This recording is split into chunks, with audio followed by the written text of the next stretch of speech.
SERO Project, and we'll be talking about storytelling with our very own Chauncey McGlathery. And I don't know when we're going to put the slides up.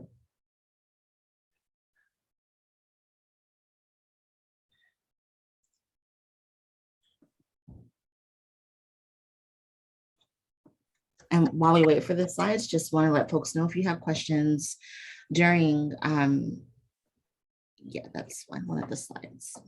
If you have questions during the presentation, to use the chat box, we will have Spanish translation this evening. And I hope I'm giving the correct instructions, but if you need Spanish translation, please click on the globe at the bottom right hand of your screen that says interpretation, and you'll select which channel you need.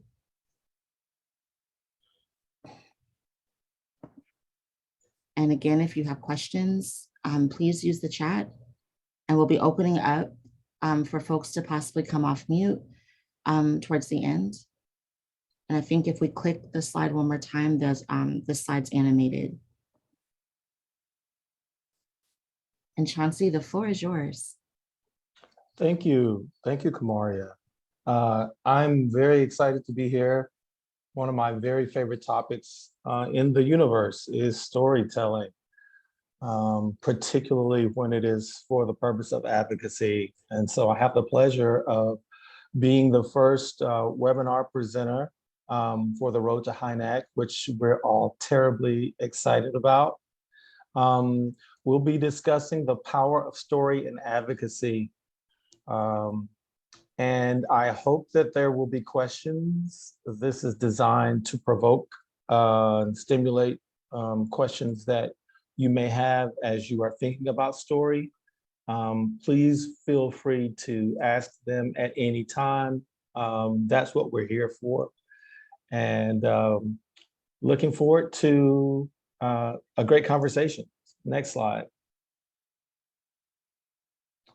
So we will be talking about three components. This conversation breaks down into the power of story, social media as a part of persuasive media, and effective stories. And then we'll take any questions at the end. Next slide.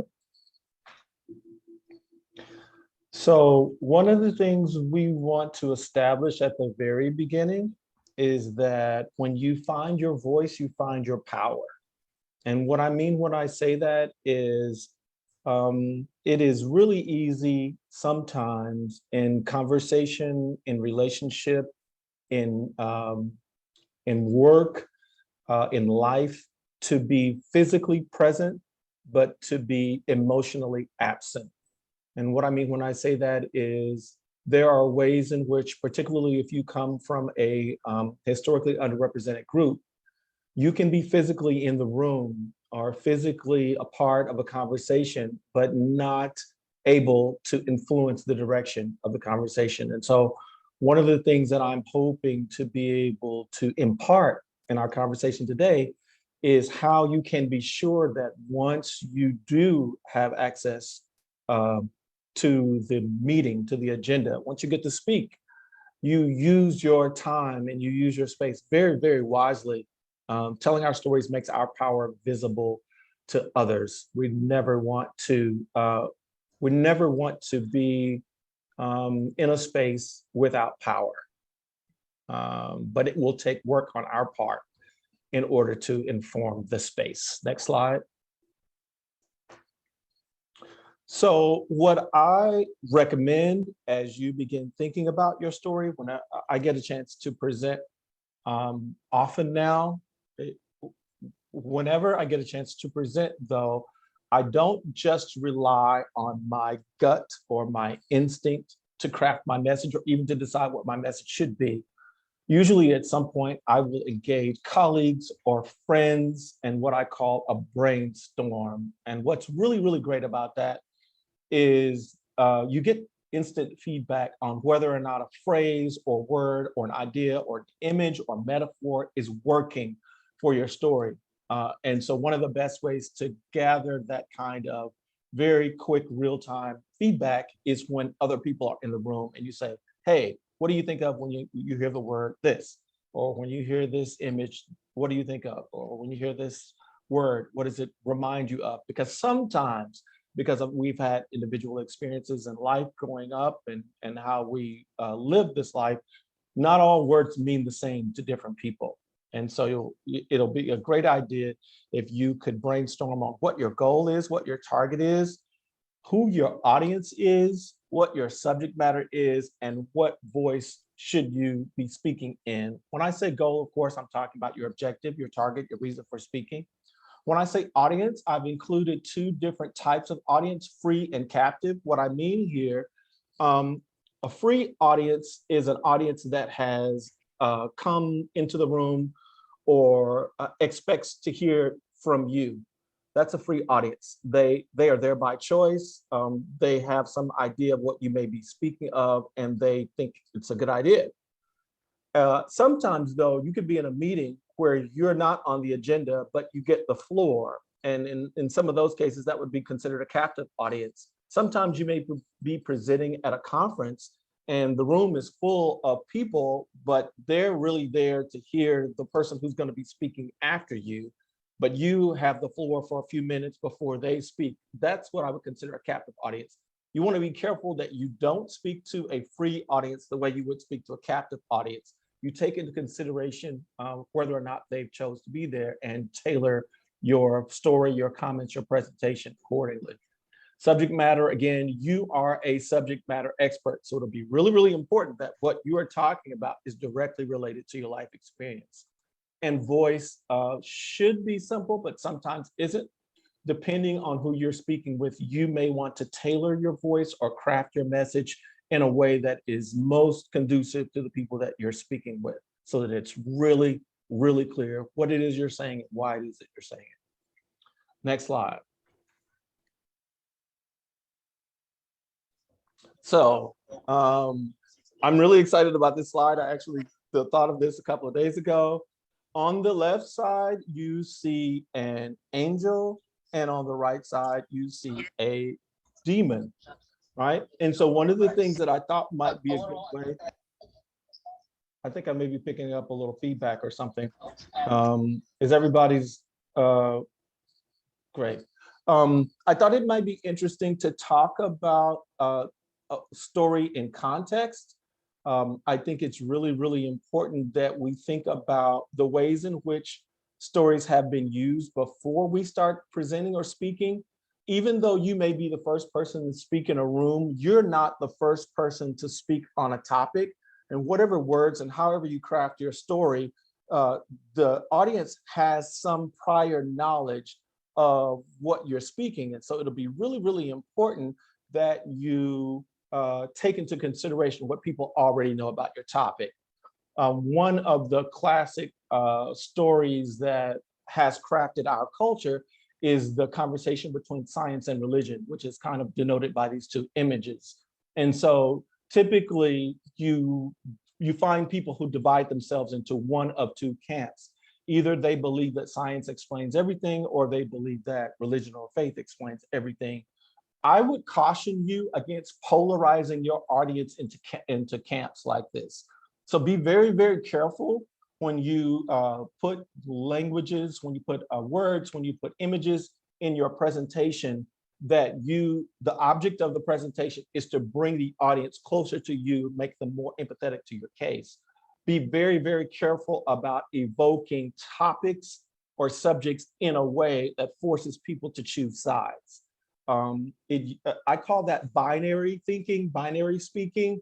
That is the old way, the traditional way, but there is another way, which I would call, I guess you could call it connected speaking, community speaking, where the goal is to bring people together. It doesn't mean you have to water down your approach, but it means that you are carefully crafting your presentation to make sure that at the end of the day, the people who are empathetic to your message are not prevented by something that you've said or an offense you've unintentionally caused. Hopefully that makes a lot of sense, but I just wanted to talk about polarization, because we're in a world that's full of polarization right now, and I think it's really, really important for us to be cognizant of the choice we make when we craft our stories. Next slide.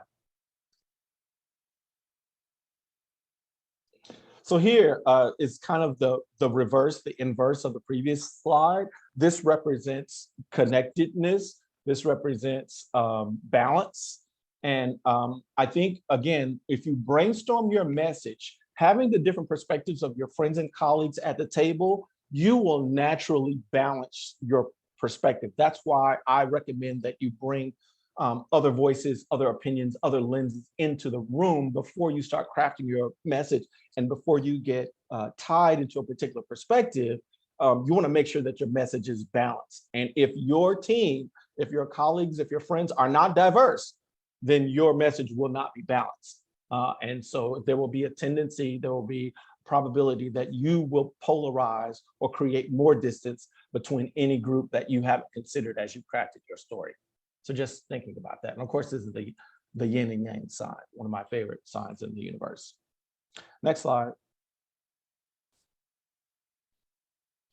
Here, it is important that you take a position that is communal, that is accessible, that is friendly, that is open, and that binds instead of pulls apart. One of the ways that you can do that is by thinking of yourself as opposed to being an adversary to any position in the room. We historically in Western Africa, we identified those people who were the storytellers and the spokespeople as shaman or griots, right? There is a role, there is a wisdom, there is a possibility that exists in stories where you are actually connecting the people who are listening to you. And in order to serve in that role, in order to be a person who is serving on behalf of a group, a tribe, a family, a society, a population, you have to not only give the facts, right? You're not just sharing data.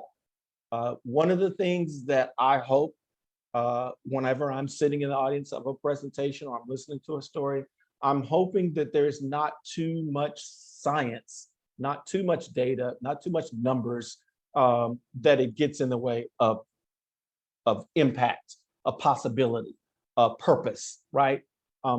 After you've seen a couple of presentations back to back, you really get tired of hearing what the research says, what the science says. Even though you want to mention it, you don't want to rely on it. There should be some reason that you are speaking that's larger than that, that's bigger than that. Those of us in the public health HIV space, we are really tired of being viewed through a biometric lens. And so it's really, really important that whoever gets on stage or gets on a microphone is speaking about something other than data and science. I can't emphasize that enough. But again, you have to practice in order to hit this target. Next slide. Just a quick word about social media. Most of the consumption of story now is through social media. And so you want to be aware of the particular platform where your story might appear and take that into consideration as you craft your story. You don't compose a story on Facebook the same way you would on Twitter. Same thing for Instagram or YouTube or TikTok. Every platform has a particular style, a particular audience, a particular system that you need to know, be familiar with, and embrace in your presentation. Otherwise, you could work against yourself. Next slide.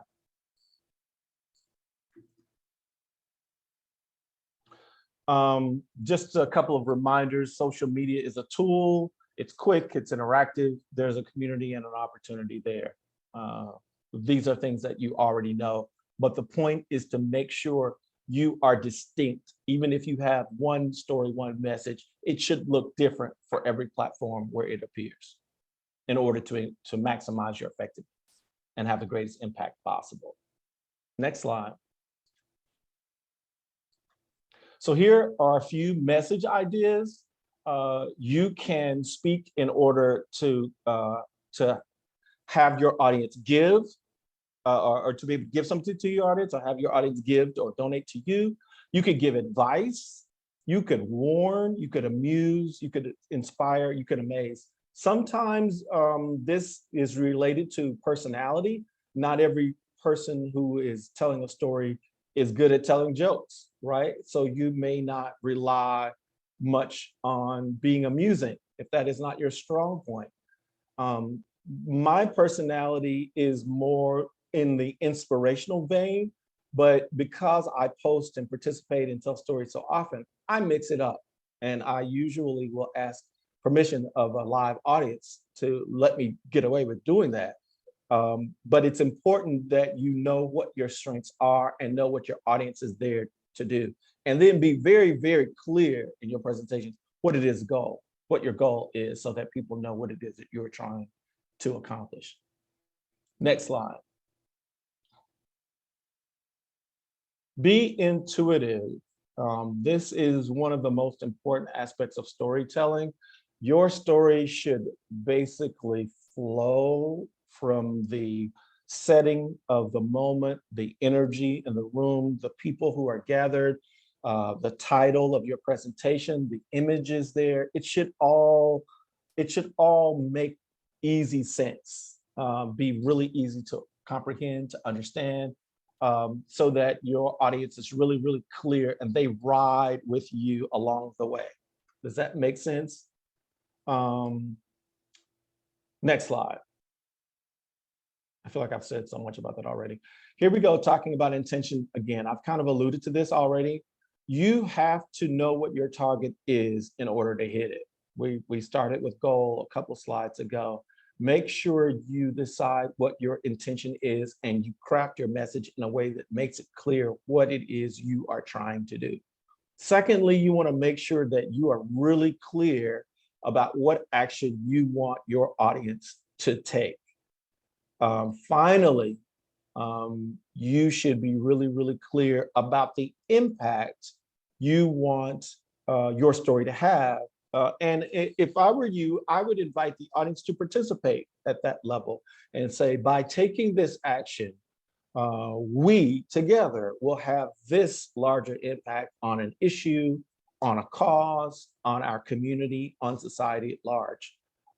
You would be surprised, or at least I've been surprised in presentations about how open people are to know how the action you're asking them to take connects to a larger movement or goal. I think that season is only going to increase based on the kind of season that we're in as a country and as a world. Next slide. Make your story easy to understand. I'll focus on this slide about expectations. I think it's really, really important that you establish reasonable expectations in your story. And again, the brainstorming step that we had earlier, I think it helped you be sober-minded when you think about this. I think it's really, really important to know who your audience is and what their capacity is to respond or to be empathetic to you. And you should frame or shape your story in a way that takes that into consideration. The rest of the points on this slide, set, use, share, and tell, and free and low, that refers to particular applications and platforms that you may employ in this process. All of these points should be pretty straightforward and pretty simple. Next slide. Make it measurable. Again, this starts with your brainstorming, right? You instantly get feedback on how your story is designed or is not designed or should be designed in order to accomplish whatever your objective is. But if you're using something like social media or platform, there are also analytics that are available that can give you responses, objective responses as to how well you are doing. One of the things that last time I had a conversation about this, we talked about is how important it is that your message is consumable. If you're in a space, how long are people going to pay attention to what you're saying? And what is the moment after which they're going to just zone out and act like you're not even in the room? The same thing is true for social media. I have noticed that when I post a video on social media, if the video is longer than about 3 minutes, people are going to check out. and the analytics bears this out. You can see you had 5,000 people engaged in your video for minutes 1, 2, and 3, and then it plummets, right? So what is the purpose of posting a 50-minute video on social media when the people on that platform are only looking for a 3-minute video? You would be better served dividing your story into segments that are consumable the way people use that platform. And even more important in real life, in a space where people are physically gathered. Pay attention to your analytics, your engagement, your influence, and I can't see what this last thing is.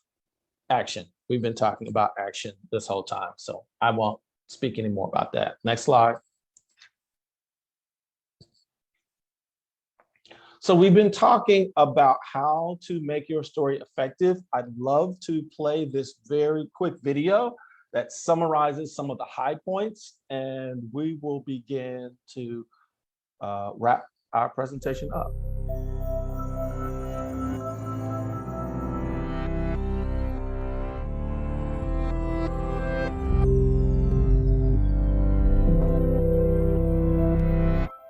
What do Harry Potter, Katniss Everdeen, and Frodo all have in common with the heroes of ancient myths?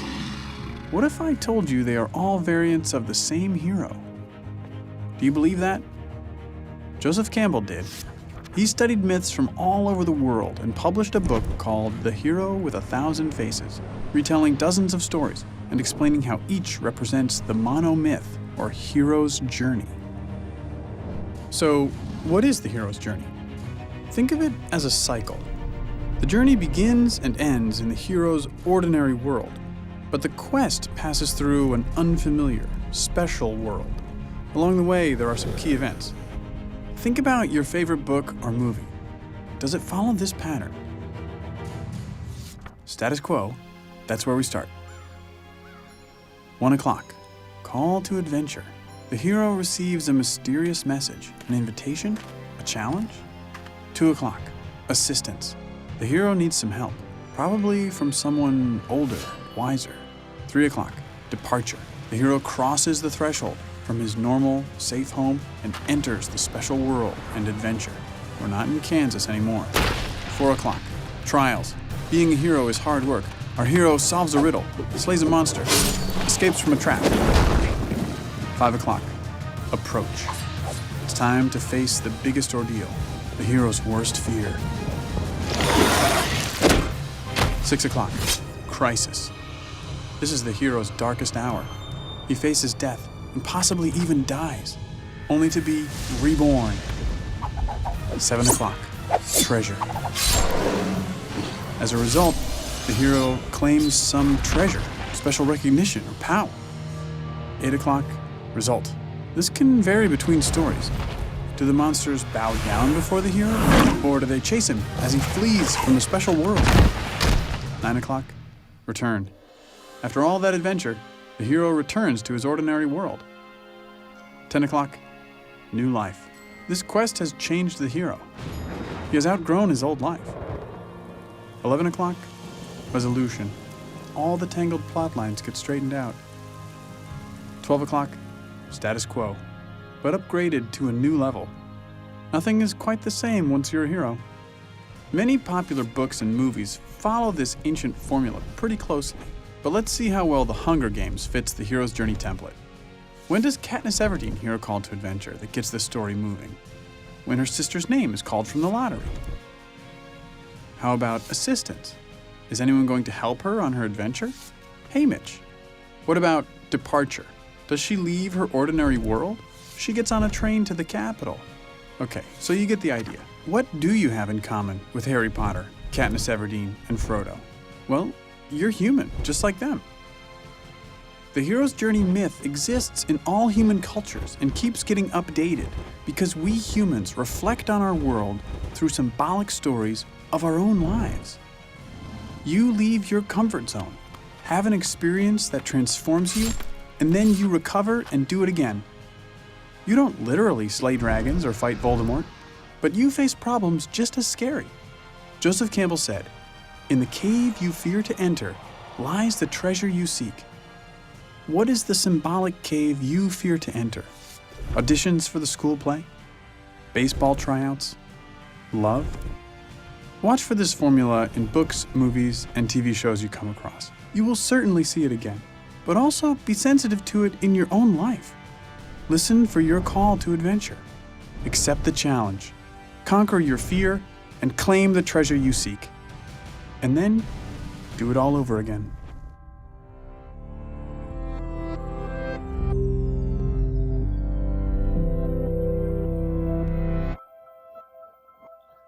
So that's one of my very favorite videos of all time. I found that video probably 7, 8 years ago, and it has literally given shape to the way I see myself, the way I tell my story, and the way I engage with other people. One of the things I've noticed is that one of the reasons why we sometimes as storytellers don't get the response from audiences that we believe we deserve or would like is because we actually have an issue with our own journey, right? There's something about our story that we don't like. Sometimes we're not even empathetic to our own process. And so when you as a storyteller are talking about something that you aren't really convinced of or sure of or compassionate about, it becomes almost impossible for your audience to feel a certain way about you that you don't even feel about yourself. And so part of this whole work has to do with self-care and how you see yourself and your own image, your self-esteem. This is connected to who you are as a person.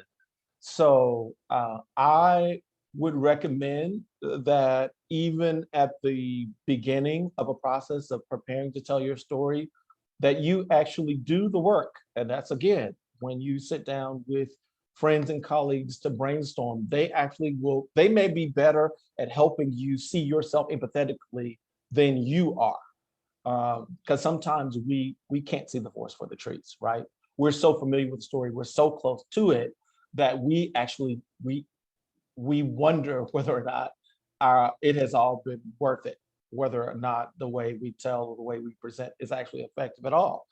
But the answer is, of course it is, right? Because we are all different parts of the same story. That's what we just saw in this presentation. And that's called the monomyth.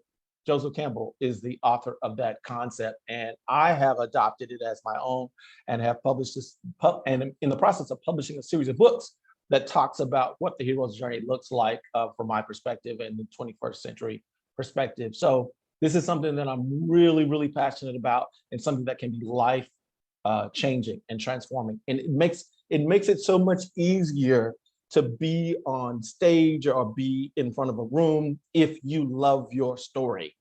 And then it'll also change the way you see other people and listen to other stories as well. So this is going to be good all the way around. Hopefully there will be some engagement about that, because that was a lot in a very short period of time. But I wanted to play it because I think this is a great opportunity for you in the process of writing your story to begin to feel better about the person, the subject matter, the speaker of the story, which is you, right? Awesome. Next slide. And thank you, Cindy, for your support in this process. I couldn't be doing this without you, literally. Know your frame. So if you notice in the video presentation, we saw there's this clock, the clock image, and I use the circle all the time because I believe our journeys aren't represented so much by straight lines as they are circles, right? Sometimes you find yourself in an experience that reminds you of an experience you just had a couple months ago, a couple weeks ago, a couple days ago, right? And that is the circle. And so when we were watching the video, the narrator took us through this circle that was representative of a journey. There was a clock. For every hour on the clock, there was another frame, another plot point, another division of the story that had significance. And so it makes sense for you to know how your story divides, so that whether you have 3 hours or 3 minutes, you know how to divide your story in parts and share those parts with your audience so that they can take the journey with you. If you were listening to the video, it basically said, we are all on a journey. We are all our own heroes. And so one of the things you're trying to do when you tell a story is you're trying to get your audience member to identify, to relate, to connect to how your experience is like their experience, which is also why I put the slide about the angel and the demon, because you don't want to polarize your audience. You want to bring everybody with you. And if you're in a state like Alabama, like I've been in for such a long time, most of the people who I'm speaking to and trying to persuade, they are naturally polarized away from me. So the work that I have to do is to try to get them to see themselves in me. And because of all the different lenses, because of all the different experiences in this country, that can be a very tall task. But my story is designed to accomplish that goal. Hopefully that makes sense. Know your frames, know how your story divides. I use colors also to help me focus. Sometimes I use music when I'm crafting a story. I have moods and music and energies and emotions so that my story actually is literally a ride. That's why you see 1 in red, 2 in orange, 3 is yellow, 4 is green, 5 is blue, and then back to 1. And each of these represents a component. So my story breaks down into identity, that red section, that status quo, you remember from the video, that's where you start from. That's who you are. That's how you were raised. That's what was going on in your household, who your family was, where you were from. That's your status quo. And then you move into making sense of your world. It's called the sacral frame. It's where you may connect with pleasure. It's where you may connect with religion or deity or divinity. That's that kind of thinking about yourself. Why am I here? What is my purpose? And then you move into the yellow, frame 3. Frame 3 is about choice, right? That's about choice, free will. What are my possibilities? What can I accomplish in the world? Where can I work? Where can I live? Who can I date? Who can I marry? What does my life look like? What will make me happy, right?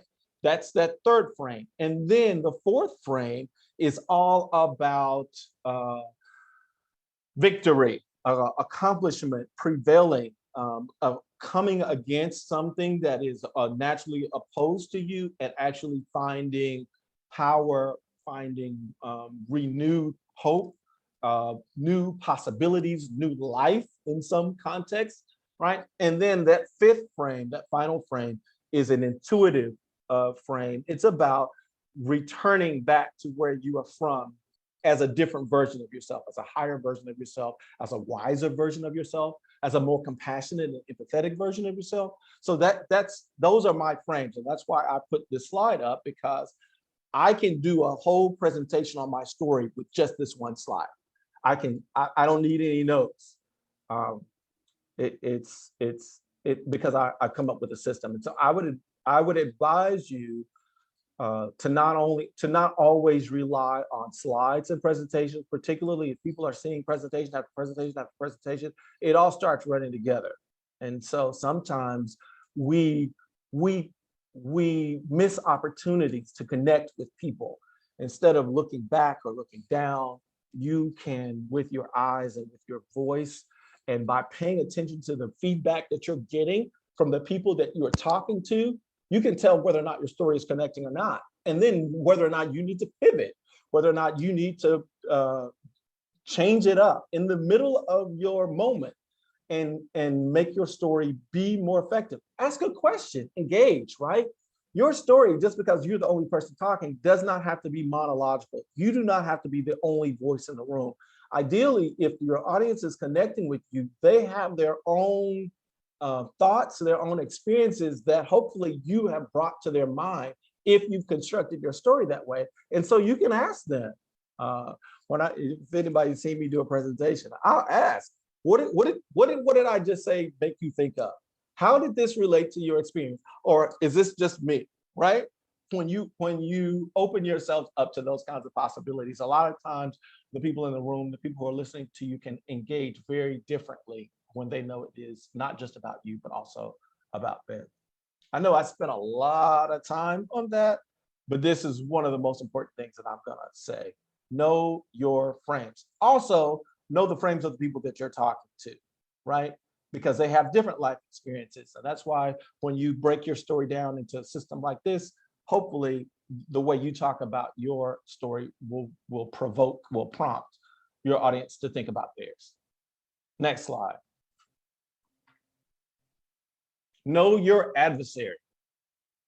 This is an image, of course, from a very famous fairy tale. I don't know if anybody will recognize the fairy tale, but it's designed for you to recognize it. So hopefully you are making a connection. Know your adversary. Just like I was saying a moment ago, you are not attempting to polarize people in the room. Even the people who disagree with your position, you don't want to polarize them. You don't want to push them away from you. You want to bring them in, right? But it would be naive of you to think that there is not always already this predisposition to either be empathetic to your position or not. And so when you are familiar with the frames of reference that your adversary, the person who is likely not to be compassionate to you, not to take the action, not to even hear you effectively, you can minimize the negative effects of that presence by using the frames of your adversary in your story. This happened to me in a meeting a few weeks ago. It is very, very important that you are aware and you are attentive to how your audience is responding to you, because you could have a room full of people who are predisposed not to embrace you. You don't speak to them the same way you would if you were in the opposite situation. But in order to be that fluid in your presentation, you have to, in my opinion, you have to be off script. You have to be able to talk from your gut and not your head, which is, again, why I think it's very important not to rely too much on notes or slides or data. Your story should be in, and you should be able to share it without a lot of props or even technology. Next slide. Know your value add. Know what it is that you are contributing to the conversation or to the issue that would not be present in the room or in the conversation if you weren't speaking, and share that in your story with your audience. You want the audience to critique the stories, the old narratives that they've heard about you or your population or your issue. You don't want them to stay in the status quo, just like the video we saw. You want them to take a journey. While you are speaking, you want them to come with you on your journey. And you want them, at the end of your story, to be a higher evolved version of themselves than they were before you start talking. That's not gonna happen if you don't know, or if you're unsure what it is you're contributing to the conversation.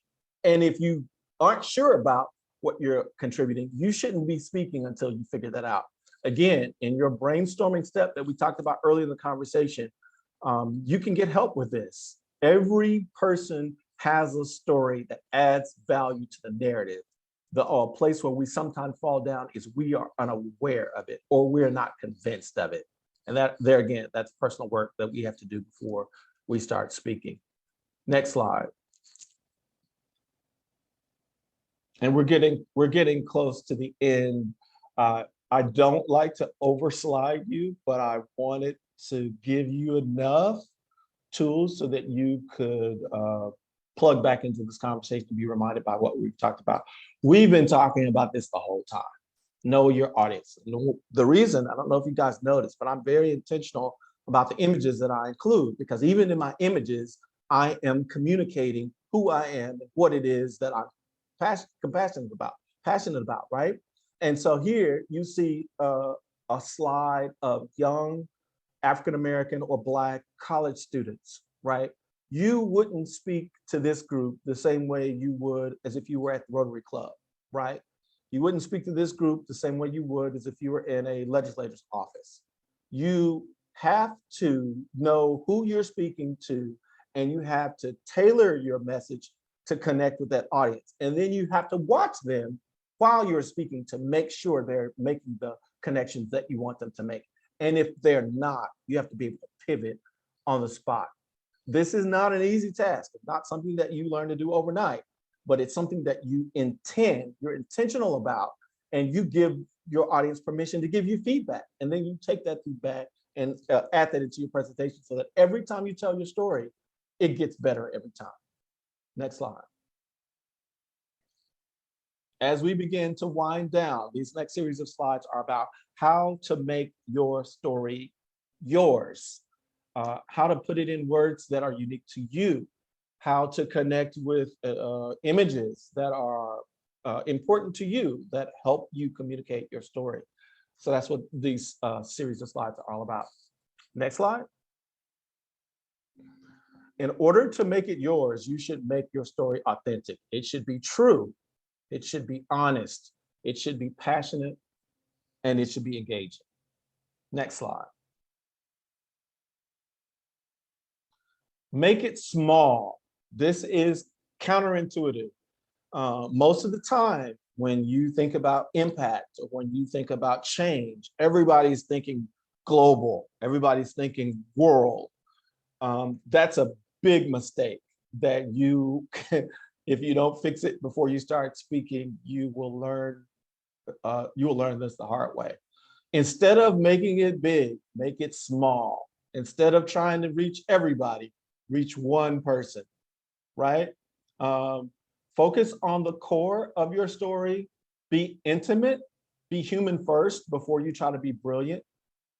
Make the room as safe as possible, or acknowledge what's unsafe about the room. I had somebody in a meeting a couple weeks ago say, "Oh, this is a safe space. You're in a safe space." Well, no, I'm not. I'm not in the safe space because no one has done anything to make me feel safe.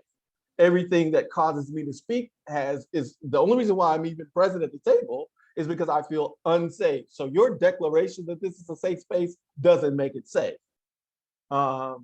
And so in the process of me acknowledging why the situation was unsafe, I actually brought the potential, the possibility. I'm not sure that it changed the space as much as I wish it were. It would have. But I think it's important to be honest about whatever's going on. Next slide. Make it original. Your story shouldn't sound like mine. Your story should be personal, should be brandable, should be marketable, should be signature. This is probably, based on everything that I said, super obvious. Next slide. So we're at the end. Here are a summary of some of the things that we've talked about, but hopefully you have some questions that we can spend the remaining time talking about. I look forward to hearing what those are. Again, this is one of my very favorite topics in the universe. And I hope that as you think of things and as you begin to work on your story, if you want feedback on something that you're about to present, I recommend that you record yourself. Sometimes I go on social media or I will pull my phone out and record myself going through my whole presentation and then give myself a break and maybe the next day play it back. A lot of times you think you're saying one thing and you're saying something totally different. Also, you can use that opportunity to share your recording of the story with someone else who hopefully will give you honest feedback on how the story is or is not accomplishing your task. And that's it. That's all I have. Well, I don't believe that's all you have, but I think that what you've provided, what you've gifted us with this evening is amazing, above and beyond. Thank you so much for your presentation. I hope that folks have learned different ways to make their voice, add power to the life that they're already living, is what I should say. Because I feel like you've already said it, but we all have a story and we all have power in that. It's just a matter of believing it and delivering it. Are there any questions, you can use the chat box, you can use the Q&A feature, or I think you can raise, yes, you can raise your hand and we can unmute. And then while folks are either thinking or typing, I would like to pose a question. How, considering this is the Road to HINAC series and that the heart of a lot of the work that we do is leading people to have tough conversations in a very short period of time with influential individuals. It doesn't have to be just legislators, but even their own community. Can you give an example of how one can do that in like an elevator speech? Yes, and that, again, if you remember the slide I put up with the colors, it's a color wheel. That's one of the best ways to reduce your story to beats. You could call them beats or moments or frames. And literally the shortest way to tell your story is by identifying what the certain number, however you divide your story, what the frames are. If you've thought it through and you can identify, I would say 3, 5, 7 is a lot. I actually would try to stay less than 5. Break your story down into frames and just say, hey, I started here. This is my status quo. This is where I was. Then I tried to do a thing. I tried to think outside the box and figure out how to do well with it. That's my 2. And then 3, I then tested myself. I went out, I got a job, or I couldn't get a job. I went out, I got an appointment with a doctor, or I couldn't get an appointment. I did a thing, right, with the hopes of taking advantage of the space and what happened. And then 4 talks about how even though I didn't get the result in 3 that I wanted, I was not discouraged. I am not discouraged, even though I live in a state that's red, even though I'm a part of a program that has marginalized me since before its inception. I believe that there are people in this world who can see me as having equal dignity and equal value. And so I'm talking to you today. Here's 5. I'm talking to you today because I believe you can see me and you can believe that I have value, and that when you have a chance to act on my behalf, whether it's legislation, whether it's rules or procedures, you will now be empowered to consider the impact that your decision has on me. I love that. I love that. You're getting lots of love in the chat. Awesome. Awesome. You're getting applause. You're getting, this was excellent. I let folks know that this recording will be shared out throughout all the sessions for Road to HINAC series will be shared, and slides will be made available along with that. And I'm gonna throw another question, and I feel like you touched on it, but I'm also thinking about like advocates that get mobilized to their capital to talk to legislators or talk to their peers or talk to other lobbyists, or even building the coalition and convincing people to join their work. How do you have tips for how someone can break through the vulnerability that they might feel from their own lived experience? Yes. And the nervousness, like these tips are practical of what you laid out once you yourself are empowered to tell your story. So how do you get to that part? Yes. So again, and I kind of alluded to this a little bit because this isn't just presentational, right? This isn't just something that you do when the light comes on or the microphone is on or the webinar starts. This has to be your life. When you start telling your story, you are only sharing with people what your personal process is and how you found your power, your strength, your peace, your comfort. And so before you start talking, you actually have to do the work. And I call that inner work. You have to have a process, you have to have a practice that allows you to find a loving posture on yourself. Find a place where you actually, like I said earlier, you actually like your own story. Even if your story is twisted and weird and still in process, right? Those are the best stories to hear about.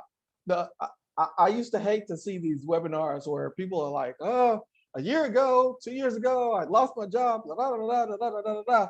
But as a result of this, whatever, now I'm on top of the world. I have $1 million. People don't really want to hear that story. It doesn't even sound believable. It doesn't even sound real. People want to hear the story that is still in the process of becoming. That's okay. So there really is, the only thing that has to happen is you have to practice loving on yourself. You have to practice being lovable. You have to practice being worthy. And sometimes we have been programmed by all the lights, all the experiences that have happened in the past, a lot of messages that we've heard from people, we've internalized it. And so we're carrying this baggage that's preventing us from finding value in our lived experience. You can put those bags down. You can, but you have to be intentional about first recognizing what that baggage is, how it came, and that you don't have to choose to carry it. You can let it go, and it will be okay. And in fact, the way you will move, the way you will move when you put those bags down, right, will be so sweet and so beautiful that you're going to get a kick out of the whole process. But you have to be willing. You have to be willing to be the subject of your own story, which is what took me the longest. I used to be able to get up and I could talk about anything, anybody, except myself. Only recently did I become comfortable being the subject of my own presentation, like a couple of years ago, right? And when you become comfortable, then other people become comfortable with you. But it has to happen for you first. And sometimes you need an accountability partner. Sometimes you may need a coach. Sometimes you may need a teacher. Sometimes you need a therapist. Whatever you need, avail yourself of the resources that are available. If you need help finding resources, send me an email and I can help you find them. Thank you for answering and speaking to that about the vulnerability of the story. And it's just making me think of a couple of other things, but I don't want to take up all the space. We have opened the room up, the Zoom up for folks to be seen. Just remember we are recording. So if you do have a question or come off camera, you can change your name so you can't be identified, or you can just remain as you are. But we just wanted to open up the space and make it more inclusive. And also want to hear your voices. I'm just curious if, well, hello everyone, Deidre Johnson, she, her, hers. But I'm curious, Chauncey, if you have considered or if you have been approached to do like a Toastmaster-esque type of something for individuals living with HIV or with reasons to prevent HIV and sexually transmitted infections. Because I think that this is very, very important for individuals to be able to, number one, I love how you said, you practice loving yourself, and it's got to start with self, and then, it goes from there. So that is my question for you. And thank you for an amazing presentation. You are so welcome. Thank you for being here. And I'm beginning to be asked now very, very recently, but I'm very open and very excited about the possibilities.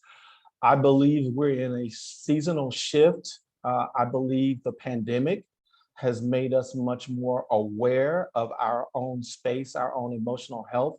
And so I think this is the season where people who are interested in being better versions of themselves are going to make that known, and it's going to become something that we should have been talking about for generations, right? But for whatever reason, we've been distracted with the activity. And you can do that in advocacy. You could be so excited about the work that you're doing that you forget that you are part of the work. And in fact, you're the most important part of the work, right?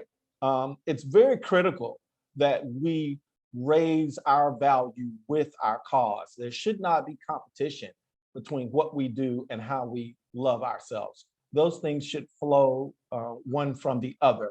But sometimes it's difficult to find healthy models because the work is never going to end. There will never be a time where there isn't something really, really, really important going on. but the issue though is, how do you balance your work with your life?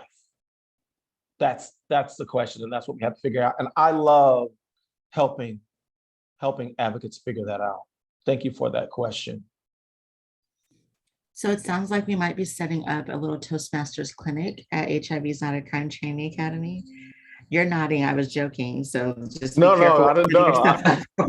Hey, I'm here for it. Just let That me would know. be awesome. Actually, we can talk about it in the next hospitality and culture group meeting whenever we have that. Thank you for that question, Deirdre. Cindy, your hand is up. Okay, I don't have a question. I just want to say thank you, Chauncey. This was wonderful webinar. It had me thinking of so many different things while you were talking. This is my first time hearing it, and I'm just in awe. So thank you. You are so welcome. Thank you. Thank you for your comment. Yes, this has been, I would say, not that other presentations aren't good, but this has been a breath of fresh air around storytelling, because the ones I've attended have usually been like, the beginning, the middle, the end, talking point type of storytelling, and you dig deeper and really force people to look inward and humanize, even though it's their story, but like sometimes we get robotic in our own story and we get caught in the crosshairs of like comparison. And it's great to be inspired by others. Like, don't ever stop being inspired, but you also don't get caught up in comparison, because I think sometimes that's where we water ourselves down. And from what you were saying, your technique and your advice and your subject matter expertise helps folks look inward on storytelling. So I really, really appreciate that. And I can't wait to like see how this has impacted people in their own development as they continue to go out and tell their stories. And even though my questions have been geared around,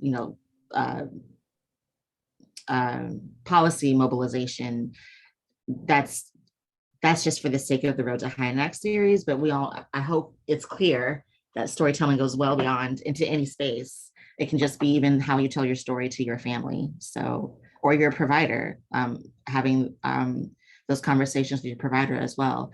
And all of it starts with practice loving on yourself. Like, I think that's going to be a shirt. I see a shirt, I see some merch, some Chauncey merch. Absolutely. Are there any other, okay, Kevin, I see your hands up. Yeah, I just would love to hear Chauncey's advice on this. When I used to prepare sales presentations, I would put breaks in, as you talked about, Chauncey, so you kind of get a feeling for the room. And I rarely would use closed-end questions. I loved open-end questions, so you could really get the temperature. Would you explain to the group a little bit about open-end and closed-end questions, and why a lot of times when you're telling your story, open-end question is more effective than a closed-end question? Yeah, again, it's that idea. When I talked about it earlier, the idea that the goal of the story is to bring the audience closer to you. And so when you ask an open-ended question, and sometimes I ask questions that I don't actually need an answer to, but I'm allowing the audience to travel the journey with me with the question. For example, of course, I'm often talking about heroes. And so one of the questions that I'll ask, when you think of the word hero, what do you think of? When you think of story, what do you think of? When you think of love or family, whatever I'm talking about, what do you think of? What does it mean to you? Have you heard this before? When was the last time you heard it? I'll just throw these things out, but it's often what any good narrator has always done. Even in children's books, they'll have a question in a story that actually isn't designed to get any information. It provides space for the people in the room to show up in your story, that you've just invited them in, so that the subject of the story is not just you. It's a nuance. And so when you ask a closed question, that's much more about gathering information. And you want to be really, really careful that when you ask a question, you are not creating this balance, this right or wrong thing. Because that's the first thing that happens with people. If you ask a question a certain kind of way and you made the question seem like there's a right answer and a wrong answer, most of the people who were going to engage with you have just decided not only are they not going to ask a question, they're not going to say anything from that point on because you're judging them, right? That's polarizing. That's the opposite of what you're trying to do. But when you ask an open-ended question, there's no wrong answer. Everybody gets to bring their lived experience into the moment. And depending on your audience, that can be a transformative moment. Awesome question, Kevin. I really appreciate that. You want folks to think beyond the yes or the no spectrum. Oh, wow. I'm sorry. I had another question and I forgot it. But anyway, does anyone else have a question? So I'm not seeing anything in the chat and I don't want to miss folks in case you didn't want to come off mute. If folks are still thinking, I will just add that the road to HINAC continues beyond storytelling. We will have a session every other month. So on August 8th, Positive Women's Network USA will be doing their series, their Road to HINAC series around racial justice and HIV criminalization. So we'll be sharing that out on the SERO listserv for you all to register, and stay tuned for that. We still have plenty of time. I don't want to cut people short. Also don't want to hold people hostage, but want to give folks time to ask Chauncey all the questions they can.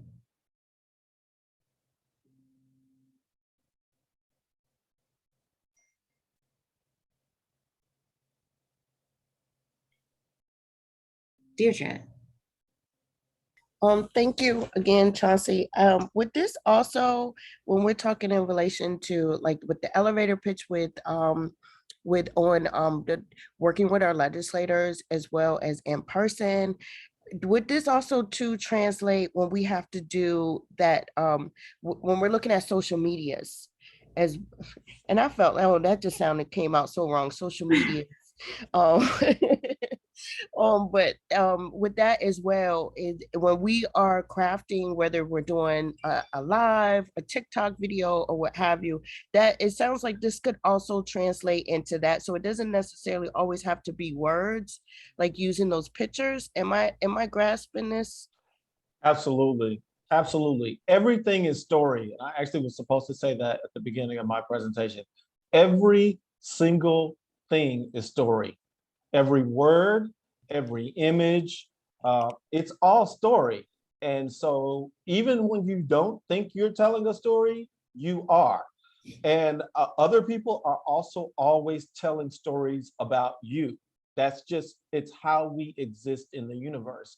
And so one of the great things about working on your story is you begin to pay attention to the stories, not only that you're telling, but the stories that are being told about you. So you actually can correct and inform and engage people around what they think they know.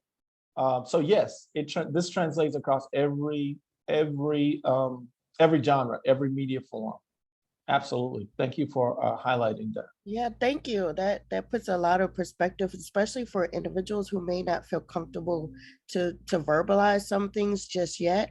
And so they can even, it sounds like we can even start with just a simple picture or just a phrase like, I love everything is a story.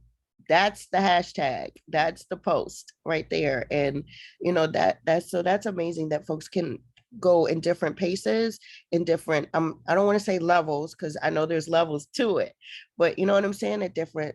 So thank you. This is freaking phenomenal. And I hope for the recording that individuals, other orgs would also reach out to you and would have, their individuals, participants, clients, anyone who's interested in learning how to craft a story. This would be great for them. Thank you for that. Thank you for that comment. And I'll also mention, since you mentioned hashtags, That is a narrative. Whenever you put a hashtag to a post, you are connecting your story to a thread of stories.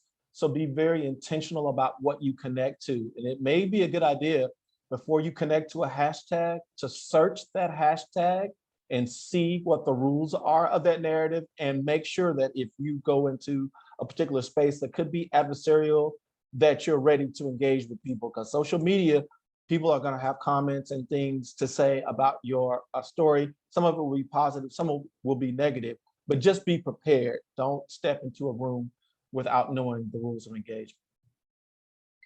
That was spot on, because you just reminded me, I'm looking at Kevin's profile image of the HIV is Not a Crime Awareness Day. And as we were developing that, we had started off calling it HIV Criminalization Awareness Day, and realized the more I kept saying it, I was like, this is not the narrative that we want. We want awareness, but we don't want that hashtag that was being created and the messaging being created to get into the wrong hands if they're searching for the hashtags and then they flip our narrative. So I was like, we need to stick with the branding across the board. It's HIV is Not a Crime Awareness Day.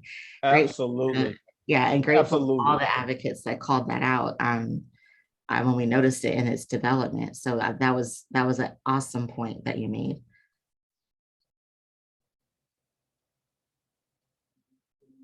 Yes, because storytelling and branding go together. Sorry, for those listening to the recording, Deirdre's in the chat. Branding is another topic.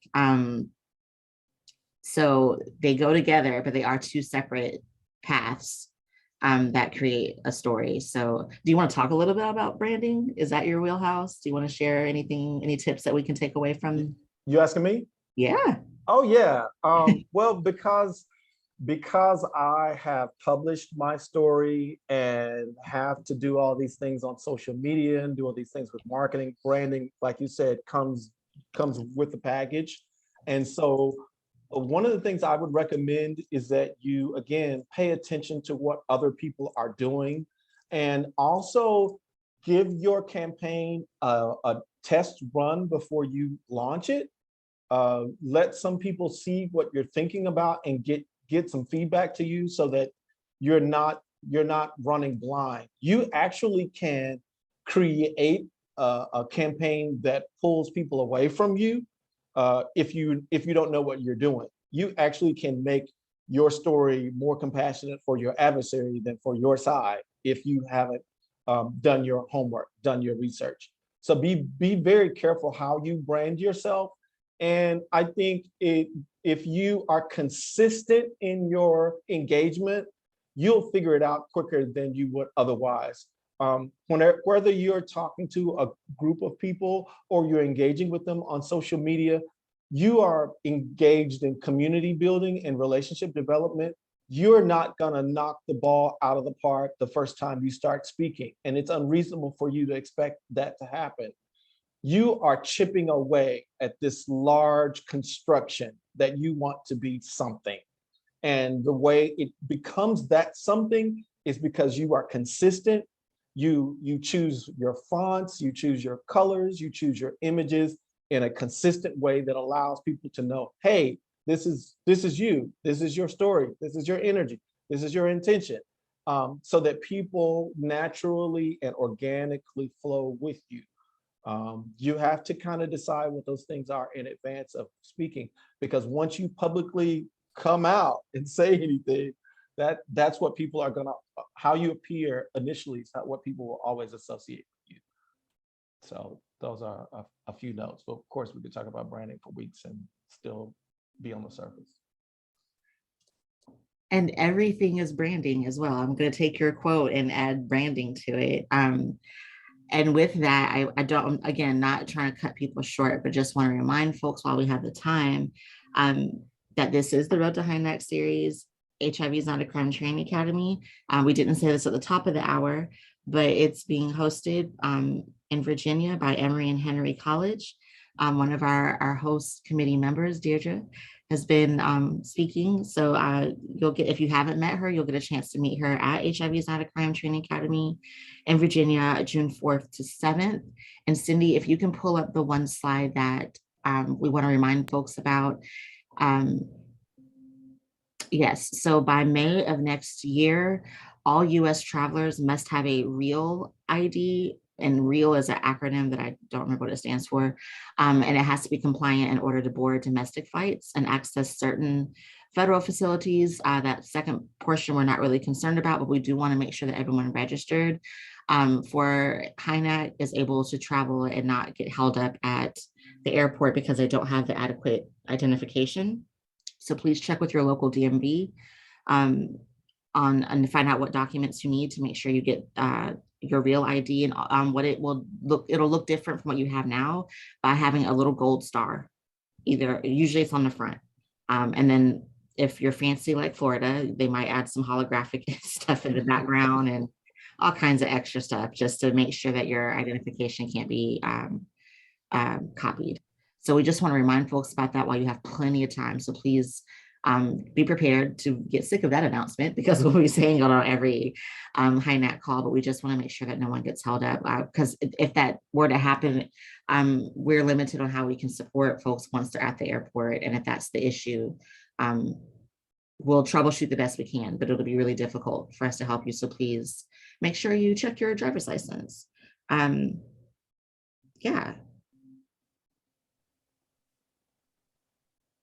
I'm sorry, I'm checking for questions. And yes, special thank you and appreciation and deep gratitude to our Spanish translator, Livia, for working with us and making sure that we're exercising language justice. And with that, folks, I would like to tell you to have a great rest of your evening. We look forward to seeing you in these HINAC internet streets, and especially on August 8th for PWN's presentation. And again, thank you, Chauncey, for sharing your talent and your expertise around storytelling. This was an amazing presentation. Have a wonderful evening, everyone. Woohoo, great job, Chauncey. Thank you. Yes. Thank you.